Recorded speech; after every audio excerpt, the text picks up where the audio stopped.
بصوا بقى يا جماعه، انا جايبه لكم القرد ده شبه ولادنا بالظبط في البيت. لما تيجي تقومي بالليل كده تتسحبي تلاقي نور التلاجة قايد، والعيل واقف كده يفتح بقى التلاجة وعمال يجيب منها اي حاجه ياكلها.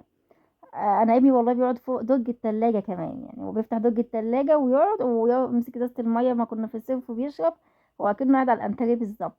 القرد الجميل ده بقى عمال ياكل دي مانجا، دي متهيألي خضرا ولا ايه، وهو فاتح التلاجة كده بمزاج وقاعد بياكل ومش همه اي حاجه، الدنيا كلها تولع احنا قاعدين بناكله. هيقوم يجيب برضه دي مانجا دي متهيألي ولا ايه، ولا اللي فوق ده اناناس. غير بقى يا عم، هات حاجه من اللي فوق دي. وعمال ياكل كده بروقان ومش في الدماغ.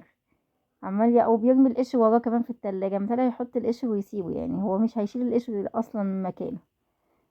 وهو شكله حلو كده وكيوت وجميل، وعمال بقى ياكل. هيسيب بقى القشرة دي وهياخد واحدة كمان. شوف بقى الفاكهة اللي فوق دي يا عم، غير من الفاكهة اللي فوق ديت حلوة برضه.